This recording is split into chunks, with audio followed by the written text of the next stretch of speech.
The story's coming from 1 Kings 17.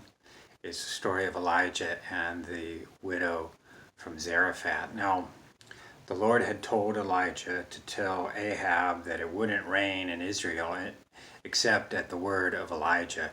And the Lord told Elijah to go to a ravine east of the Jordan, and there Elijah could drink from the brook, and ravens would bring him food and bread, or bread and meat. And when the brook in the ravine dried up, then the Lord told Elijah to go to Sidon, to go to Zarephath and Sidon, where the Lord had commanded a widow to take to feed or to provide or supply food for Elijah.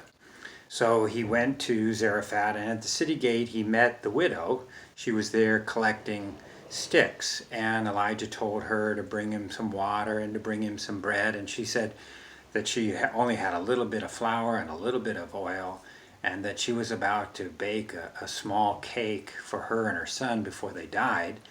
And Elijah said, well, do as you said, but first bake me some bread and bring it to me, and the Lord will cause the Lord will provide for you, and your flour will not run out and your oil will not run dry. And so the woman went and she did this, and she had enough food for herself and her son and for Elijah as well. Now, sometime later, her son, the widow's son, became ill, and he got worse and worse, and then he stopped breathing.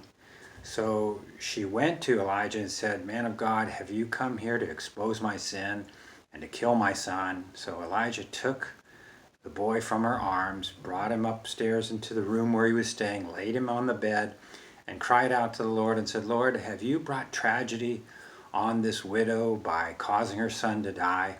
And then he stretched himself out on the son, on the child and the boy 3 times, and prayed, "O Lord, my God, restore this boy's life to him." And the Lord heard Elijah's prayer and restored the boy's life. So Elijah took the boy, brought him to his mother, and said, "Look, your son is alive." And the widow said to Elijah, "Now I know that you are a man of God, and the word from your mouth, or the word of the Lord from you, or your mouth, is the truth." And that's the story from 1 Kings chapter 17.